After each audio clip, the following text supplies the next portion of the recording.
Un temps normand pour retrouver sa Normandie. Nous sommes entre le Bessin et le Cotentin, sur les bords de la Manche, à Isigny, connu pour son beurre et sa crème d'appellation d'origine protégée, mais ce ne sont pas ces produits que nous sommes venus déguster, mais le troisième fleuron qui est l'huître d'Isigny, ces huîtres qui poussent dans la grande baie du Vay, et nous allons faire la connaissance d'André-Gilles Talpier. Nous allons aller sur les parcs, voir comment l'huître pousse, comment elle est recouverte par la mer, et ensuite dans leur établissement on va voir comment ces hommes, Axel et son père André-Gilles, préparent ces huîtres, les conditionnent et nous les font déguster. Il y aura certainement un verre de vin blanc et on passera un grand moment dans l'ostréiculture normande.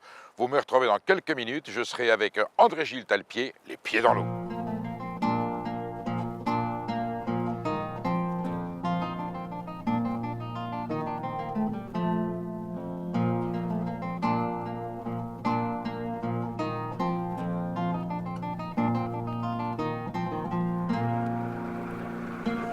Mais au fond des golfes clairs.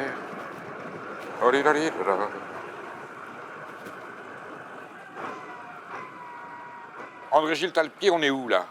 Nous sommes dans la baie des Vets, et comment ce qu'on appelle, où on produit l'huître d'Isigny, une huître spéciale charnue. Charles. Voilà.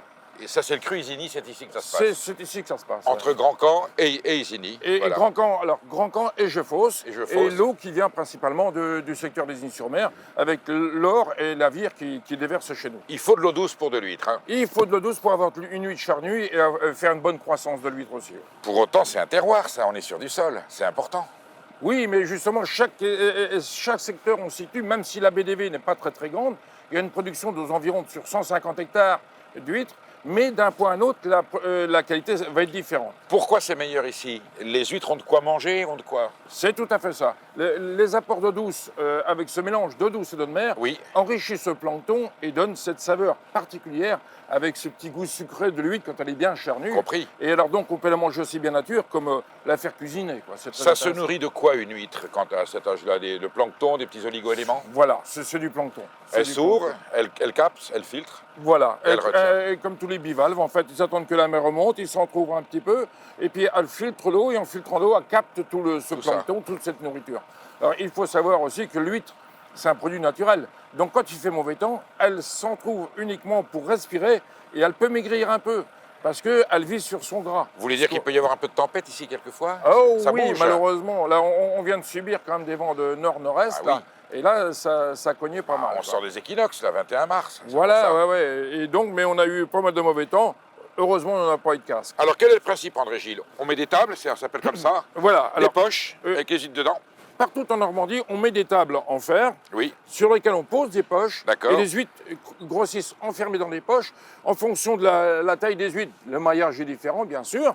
Et comment elles passent leur vie enfermées dans les poches. bien oui, sans ça, elle partirait dans tous les sens. Voilà, parce que nous, on a des baies qui sont beaucoup trop ouvertes, comme on peut voir dans d'autres bassins où les huîtres sont à même le sol. Mais nous, elles s'en iraient, quoi. Parce que si elles s'échappent, elles se taillent ensuite au large. Quelquefois, on en trouve en pleine mer, comme ça. Elles sont échappées. Non, parce que si elles partaient, elles iraient plutôt à la côte. Plutôt à la mourraient côte. plutôt. Elles mourraient, d'accord. Voilà. Voilà. Alors là, je vais ouvrir une poche, je vais Oui. vous faire voir du petit naissin qui est né cette année, ce qu'on Alors, appelle du tigre à tigre. Alors, le naissin, c'est le bébé huître. Voilà. Alors, André-Gilles, il faut bien comprendre qu'où qu'on soit en France, ça n'est pas forcément à l'endroit où on l'élève. Non, Ça vient d'où, par exemple? celles-ci viennent de Charente-Maritime. Pourquoi? Parce que c'est là-bas que ça naît. Voilà. Le secteur de naissance des huîtres, c'est secteur Arcachonnais et toute la Charente-Maritime.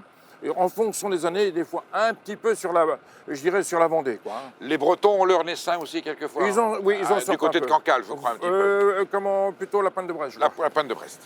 Alors là, on va voir, c'est vraiment Alors, très petit. là, c'est le bébé huître, hein. C'est du bébé huître qui est né. Alors, là, ça, à quel âge, là, André-Gilles? c'est né l'été dernier, juillet-août. Ah oui, ça n'a pas un an. Ah, ça n'a pas encore un an. Hein. Alors là, mon fils est allé la semaine dernière, Oui. il a rapporté ses petites huîtres, quoi. Voilà. Ah oui, c'est incroyable. Vous voyez ce que ça peut. Ah oui, se sont à d'accord. peine lavées. Donc, Ah non, mais c'est un bébé. ce sont vraiment les bébés. Donc là, ce sont des huîtres qui sont nées l'an dernier. Alors on peut voir qu'il y en a des très petites. Bien Et sûr. d'autres qui sont un peu plus costauds, quoi. André-Gilles, là, il va y avoir de la casse, forcément. Forcément. Un tiers, un quart, Déjà, la mise à l'eau, on en est à 15-20%. 15-20%. Voilà. Et puis, avant qu'elle n'arrive à maturité, si on arrive à un petit 50%, c'est déjà beau. Donc c'est un métier où il y a de la perte. Tout à fait, voilà. On a de la perte. Mais on peut voir aussi que, bon, vu la différence, les huîtres n'arriveront pas en même temps. Hein. Vous voyez un peu les huîtres, celle-ci a le même âge que l'autre. Hein. Bien sûr. Donc automatiquement... Ah oui, je vois ça, c'est un peu plus grosse. Voilà. Bon, en variété d'huîtres, si je fais de la zoologie, c'est l'Ostrea gigas. Ostrea gigas, tout à fait. Voilà. Voilà. La plate, c'est l'édulis, Ostrea édulis. Voilà. Il y en a eu autrefois de la plate où...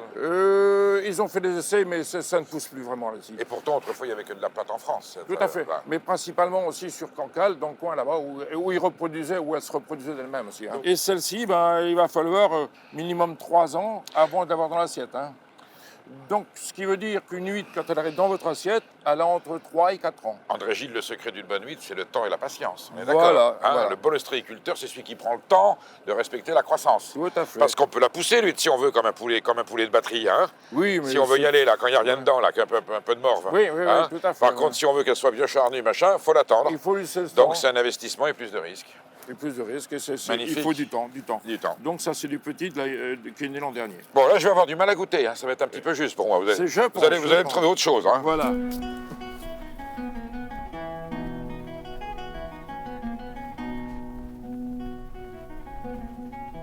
Alors, André Gilles, elles vont rester combien de temps ici sur les tables? Ben, celles-ci vont rester, dans un premier temps, elles viennent d'arriver, comme je vous l'expliquais.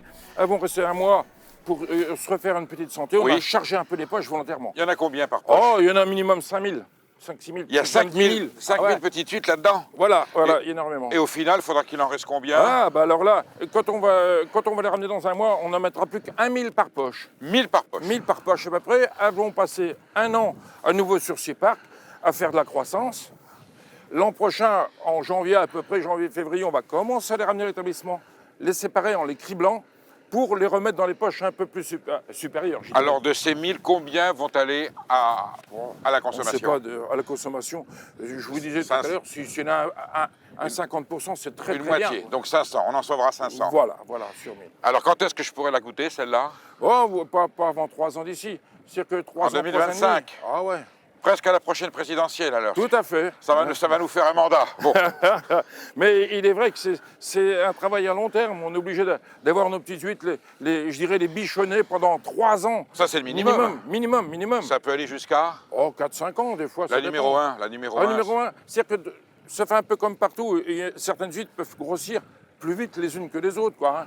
Mais du 1, il faut au moins 4 ans minimum. Hein. On expliquera ce qu'est le calibre des huîtres et pourquoi on dit 1, 2, 3, 4. Voilà. Bon, ben c'est un paysage là. Hein. Ah, et la marée super. monte? La mer remonte là. Vous voyez, on commence à voir le courant remonter un petit peu là. On n'est pas au Mont-Saint-Michel, mais Non, presque. mais il faut être prudent quand Faut même. être prudent. Ouais. Déjà, pour faire un très bon produit, il faut l'aimer, il faut s'en approcher pleinement et il faut être passionné. Sinon, on peut faire des huîtres comme on élève du cochon, du poulet, de batterie. En quoi. batterie. Mais c'est différent. En fait, vous êtes un maraîcher de la mer. C'est comme si c'était un potager et vous semez, vous cultivez de l'huître. On cultive. C'est du tout à fait. maraîchage et puis avec la nature, les Voilà. aléas, la météo. Et voilà pourquoi certains nous appellent aussi les paysans de la mer. Ah ben Bon, vous êtes c'est pas- paysan de toutes les manières. Voilà, on est paysans de la mer, on élève nos petites bêtes comme ça. C'est clair. Pendant plusieurs années. Bon, est-ce qu'on peut aller en voir des un peu plus grosses, que ça me rassure? Voilà, Hein? vous avez vu toutes petites et maintenant je vous fais voir les toutes belles. Les quoi. plus belles. Allez.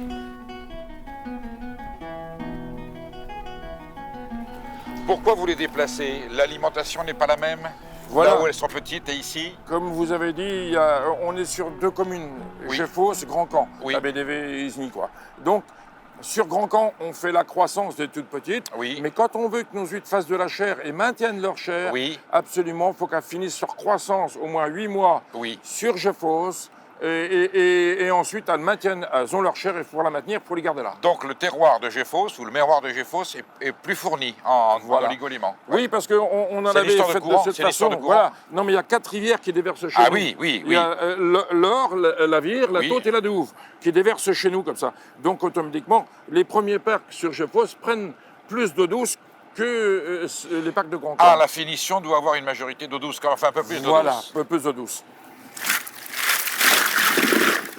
Ah, vous avez de la casse quand même, hein? Ouais, celle-ci, moi j'ai dû faire une bêtise. Il y a pas mal de casse. On va voir. Pardon. Je vais prendre Allez-y. le couteau. Donc là, elles ont 4 ans, vous dites, hein? Ça a 4 ans minimum. Ah, elles Regardez sont comme c'est belles. beau, ça. Ah, elles sont belles. Je vais la faire un peu quand même, si vous voulez la goûter après. Mais Voilà. vous voyez, c'est un beau produit. Voilà, vous voyez, on voit bien. C'est ce qu'on appelle vraiment Voilà. l'huître d'Isigny. Ça, c'est l'Isigny. Voilà.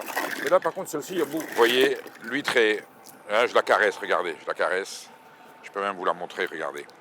Elle est bien pleine. Voilà, voilà, elle est bien charnue. Il y a du poisson, comme on dit, il y a du poisson. Il y a de la chair. Il y a de la chair. Une robe parfaite, le voile. Hein. On voit, il y a une densité, il y a une harmonie. C'est même beau à voir, hein, regardez. Ouais, c'est beau. Hein. Allez, on y va.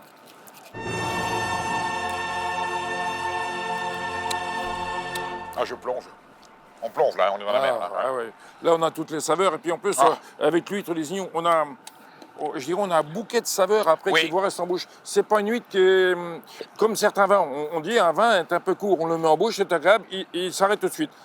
Mais avec l'huître d'Isigny, vous mâchez cette huître, vous avez énormément de saveurs qui vous reviennent en bouche et elles se diffusent en longueur, Elle est persistante. Voilà. Elle est persistante.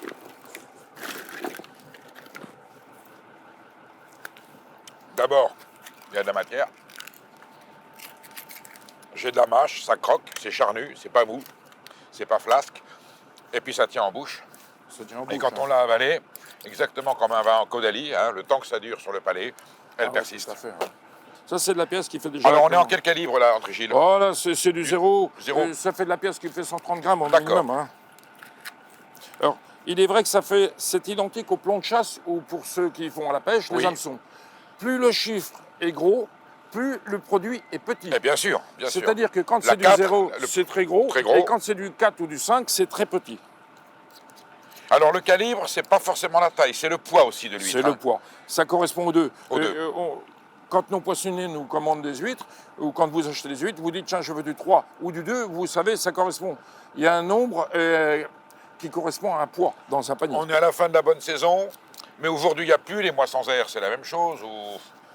Alors, ça tient de malheureusement de... Celle-là est très belle. Ouais, elle est belle, celle-là. Très, très belle. Et comment ça tient de nos bons rois, bien sûr. Oui, bien sûr. Les huîtres, elles à la capitale. Mais à cette époque, il n'y avait pas de camion frigo qu'on va pas voir maintenant. Eh bien, les huîtres arrivent à la capitale, uniquement. Les mois sans air, elles étaient laiteuses, elles étaient en mois de reproduction. Donc elles frayaient, elles étaient facilement fatigables, donc elles mouraient.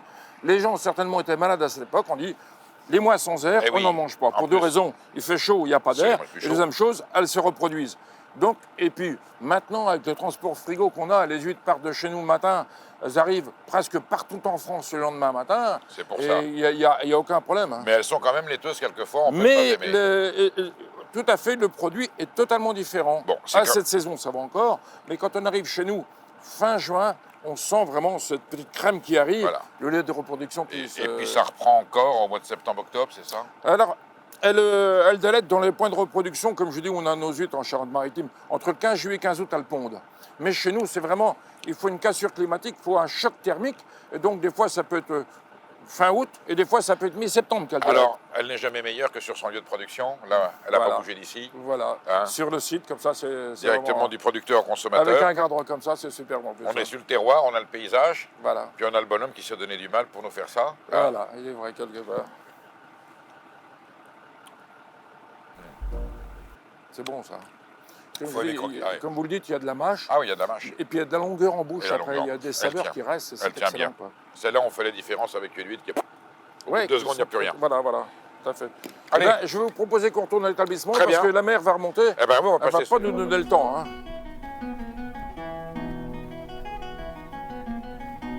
Alors, quel est le circuit, André Gilles? Là, tout à l'heure, on était sur les parcs. Sur les parcs. Et ils arrivent avec les poches, arrivent ici. Ben, les gars étaient partis un peu avant nous, bien sûr. Et là, ils ont remonté les poches. Comme je vous ai dit, toutes nos huîtres sont calibrées pour l'automne. Hein. Elles attendent gentiment après sur les parcs. Et puis, progressivement, en fonction de la demande, on les ramène. Comme ça, c'est les huîtres qui sont calibrées. On va les mettre en casier, comme ça. Et ensuite, on va les mettre en bassin de décantation. Là où elles vont se reposer au minimum 24-48 heures en attente de la vente. Et ensuite, elles seront en vente directement. Alors l'intérêt, c'est que là, on ne les lave pas pour ne pas les brusquer, pour ne pas les ébrécher. Bien sûr. Mais une fois avant la vente, on les passe au laveur. Et vous allez voir, si on en prend dans le bassin, même si la coquille est sale, l'intérieur est parfait. En fait, c'est l'affinage, si je comprends. C'est l'affinage. C'est l'affinage. Voilà. D'où vient l'eau? L'eau de mer, elle vient d'un grand château d'eau à ciel ouvert. C'est capté au large. Voilà, c'est capté au large, ça alimente un gros château d'eau. Et après, par gravitation, ça arrive chez nous. Donc on a une eau de mer qui est parfaite, qui est très claire. Elles sont obligées de rester dans l'eau de mer. Hein. Et en plus, on voit un peu de mousse là parce que j'ai des oxygénateurs Bien qui sûr. nous permettent d'avoir une... De toutes les manières, elle évacue un petit peu ses substances, Ben- un peu comme on fait dégorger l'escargot. Voilà. Ben, c'est-à-dire que, comme on a vu la semaine dernière, il y avait beaucoup de mauvais temps. Oui. Et quand il y a du mauvais temps, l'eau est brassée et le sable est la vase avec, malheureusement. bien sûr. Eh bien, le fait de le replonger 24-48 heures en bassin, elles évacuent ces évacuent cochonneries. elles-mêmes. Et comme ça, on a un produit qui est impeccable, quoi. Et donc là, les bulles que je vois, c'est une oxygénation de l'eau. Voilà. Alors donc ça, c'est une grosse encore, hein. C'est une belle pièce. Celle-là est très belle, hein. On va pas vouloir se laisser avoir.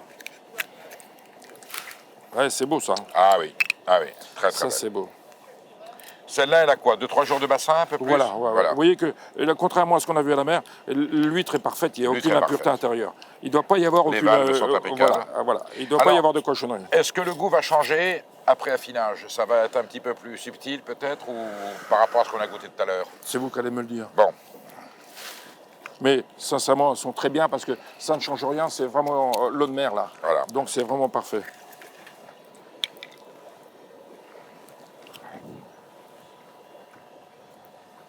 Elles sont même un peu plus charnues, donc ouais. on a vraiment de la mâche et de la saveur. Elles sont plus charnues, et effectivement, j'ai un peu moins de salinité, et c'est peut-être plus agréable. Voilà. Donc là, elles vont rester jusqu'à 3-4 jours, éventuellement. Ouais, une petite semaine. Une c'est pas petite un problème. semaine. C'est ni plus ni moins des viviers, comme c'est oxygéné, elles sont très bien. Et comme on approvisionne constamment un peu en eau de mer, faudrait Merci. pas qu'elle reste un mois à maigrir peut-être, mais le fait de rester 7 jours, c'est pas très grave. Et la nutrition quand même dedans, il n'y a pas de problème. Hein. Alors, stade suivant, mise en bourriche Voilà. et expédition. Expédition. Bon, on va aller voir ça. On va aller voir ça. Voilà.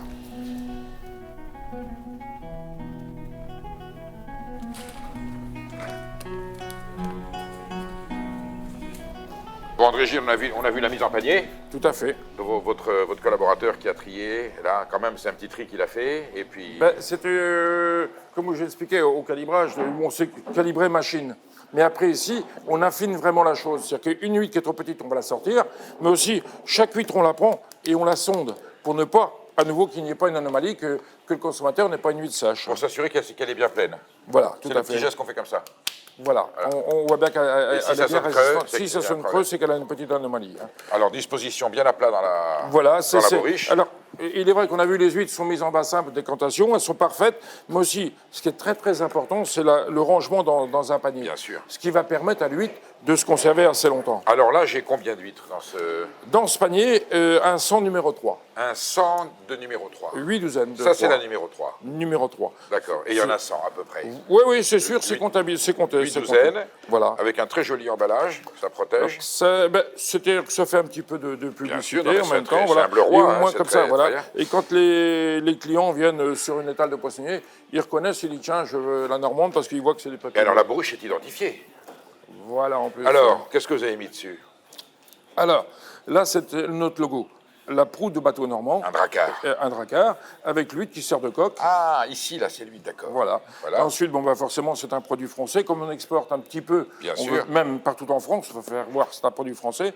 Et on veut faire voir aussi que c'est un produit normand. Le président de la région, M. président. Morin, il tient Me- beaucoup à l'identification normandie. Voilà, il y a quelques années, il nous avait dit que ce serait bien, dans d'autres régions, on fait voir, au moins, on est fier de sa région et de le montrer. On le revendique. Et ben voilà. Et j'ai dit, donc moi aussi, depuis quelques années, je revendique que je suis normand et fier de l'être. Parce que les Et je fais un Bretons le bon font, produit. les Corses le disent, les Basques le disent, les Voilà. Alsaciens le disent, les Normands doivent le revendiquer aussi. Voilà. Et l'huître Donc, d'Iligny, c'est l'huître normande. voilà, c'est une pas huître l'huître normande bretonne. et désignée avec son Bon.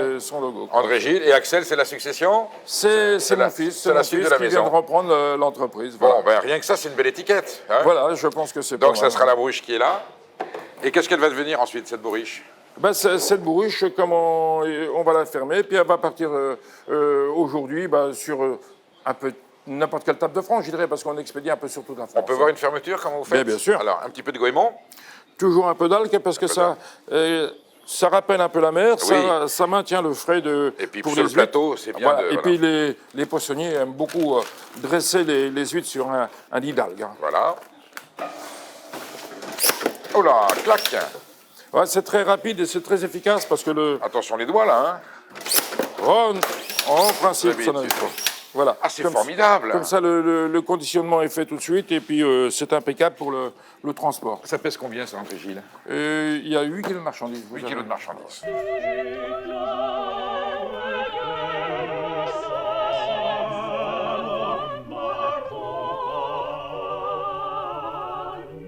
André Gilles, À votre santé Bon. et à votre venue.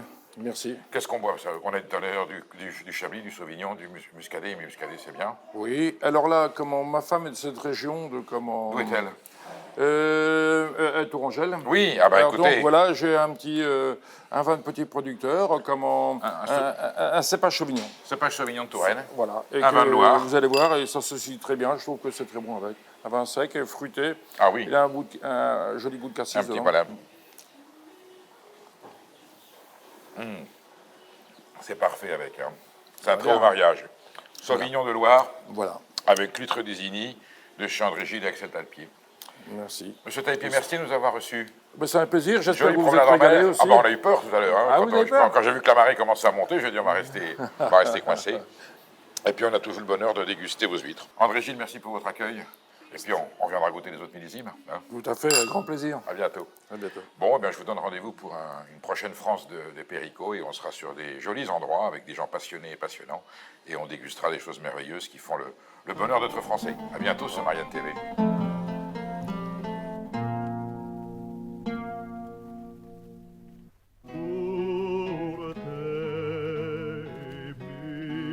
Ah oui, hein, il y a quand même un petit peu l'odeur de la Manche.